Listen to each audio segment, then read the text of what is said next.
नमस्कार अमरावती. नागपूरच्या इमामवाडा बसस्थानकावरून तब्बल 1,53,00,000 रुपयांची इलेक्ट्रिक शिवाई बस चोरी करणाऱ्या आंतरराज्यीय बस चोरट्याला अमरावती पोलिसांनी अटक केली आहे.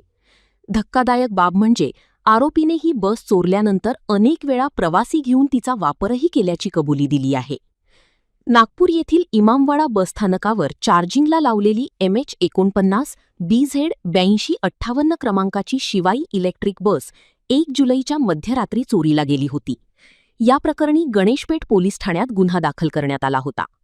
दरम्यान ही चोरीची बस अमरावतीच्या राजापेठ परिसरातील नंदा मार्केटजवळ उभी असल्याची माहिती राजापेठ पोलिसांना मिळाली. त्यानंतर DB पथकाने सापळा रचत गद्रे चौक परिसरातून संशयिताला ताब्यात घेतले. अटक करण्यात आलेल्या आरोपीचे नाव विष्णू गणपती निलावर, वय 23 वर्षे, राहणार हैतनगर, जिल्हा रंगारेड्डी, तेलंगणा असे आहे. चौकशीदरम्यान आरोपीने धक्कादायक खुलासा करत आतापर्यंत तेलंगणा, हैदराबाद आणि आंध्र प्रदेशातील 20हून अधिक बसेस चोरी केल्याची कबुली दिली आहे.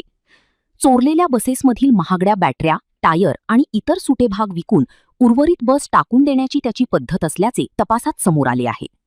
यापूर्वी नांदेड बस डेपोमधूनही बस चोरी केल्याप्रकरणी तसेच आंध्र प्रदेशातील तिरुमला परिसरातही त्याच्याविरुद्ध गुन्हे दाखल आहेत. राजापेठ पोलिसांनी जप्त केलेली शिवाई बस आणि आरोपीला पुढील तपासासाठी नागपूरच्या गणेशपेठ पोलिसांच्या ताब्यात देण्याची प्रक्रिया सुरू केली आहे. काल रात्री इमामवाडा बसस्थानक नागपूर या ठिकाणावरनं एका अज्ञात युवकाने तिथे चार्जिंगला लावलेली बस ही चोरी केलेली होती अशी माहिती आज सकाळी राजापेठ पोलीस स्टेशनमधल्या आमच्या काही कर्मचाऱ्यांना प्राप्त झाली होती. माहिती प्राप्त झाल्यानंतर आम्ही ज्या ठिकाणी ती बस येऊ शकते, शक्यता आहे अशा ठिकाणी पोलीस बंदोबस्त लावला होता. तर ती बस राजापेठ बसस्टँडच्या थोडासा बाजूला ती पार्क करताना दिसली, परंतु त्या ठिकाणी कोणी नव्हतं. तर थोडा वेळ अर्धा एक तास त्या बसजवळ कोणी येतं का अशी वॉच केल्यानंतर एक संशयित युवक हा बसच्या स्टेअरिंगवर येताना दिसून आला. लगेच त्याला आम्ही पोलिसांच्या मदतीनं त्याला ताब्यात घेतलं. ताब्यात घेतल्यानंतर त्याची विचारणा केली असता अशी माहिती मिळाली की त्यांनी ती बस काल रात्री 12-12:30च्या सुमारास इमामवाडा बसस्थानका इथे चार्जिंगला असताना चोरून आणलेली आहे. त्यानंतर अधिक चौकशी केली असता त्या संदर्भात गणेशपेठ पोलीस स्टेशन नागपूर येथे गुन्हा दाखल आहे. त्या पोलीस स्टेशनच्या अधिकाऱ्यांना संपर्क करून त्या ठिकाणाहून तपास पथक बोलवलं आहे.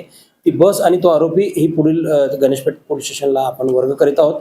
आरोपीकडे अधिक माहिती घेतली असता अशी माहिती मिळाली की या आरोपीने 2023, 24, 25 या 3 वर्षांमध्ये तेलंगणा राज्यातील तिरुमला क्राईम पोलीस स्टेशन या ठिकाणाहून 20 गाड्या चोरी केल्या आहेत, बसेस. तसेच 2026 मध्ये वजीराबाद पोलीस स्टेशन नांदेड या ठिकाणीही बस चोरीचा याच्यावर गुन्हा दाखल आहे. अशा प्रकारे हा आंतरराज्यीय बस चोरी करणारा चोरटा आहे असं निष्पन्न झालेलं आहे. आणखी आम्ही संपूर्ण महाराष्ट्रात आणि भारतभर वायरलेस मेसेज करत आहोत की याप्रमाणे कुठे जर शासकीय बसेस चोरी गेलेल्या आहेत त्या संदर्भात त्यांनी तात्काळ गणेशपेठ पोलीस स्टेशन किंवा राजापेठ पोलीस स्टेशन अमरावती शहर या ठिकाणी संपर्क करावा, जेणेकरून हा आरोपी जोपर्यंत ताब्यात आहेत अशा प्रकारच्या सर्व बसेस याच्याकडे रिकव्हर करून येत आहेत. सर, हा नेमका बस चोरून नेमकं काय करत होता? त्याचे पार्ट विकत होता की काय? अगदी बरोबर आहे. हा बस चोरल्यानंतर काही दिवस तो बस वापरायचा, त्याच्यातनं प्रवासी वाहतूक करायचा. त्यानंतर या गाडीचे स्पेअर पार्ट जसे की टायर आहेत, डिस्क आहेत आणि बॅटरीज आहेत. बसेस चोरण्याचा हेतू त्याचा असा आहे की या बसेसमध्ये जे बॅटऱ्या लावलेल्या असतात त्याची किंमत सुमारे 1 करोडच्या आसपास आहे. या चोरी केलेल्या बसची किंमत सुमारे 2 करोड रुपये आहे. तर यातून तो बसेसच्या बॅटऱ्या चोरणे आणि त्यातून ते मिळकत कमवणे हा त्याचा उद्देश आहे असं स्पष्ट झालेलं आहे. बस चोरीमध्ये काही रॅकेट आहेत का काही तपास?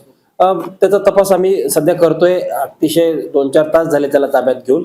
त्या संदर्भात आमचं DB पथक त्याच्यासोबत सविस्तर चर्चा करत आहे आणि अधिक जर माहिती काही आली तर आपणच कळवू.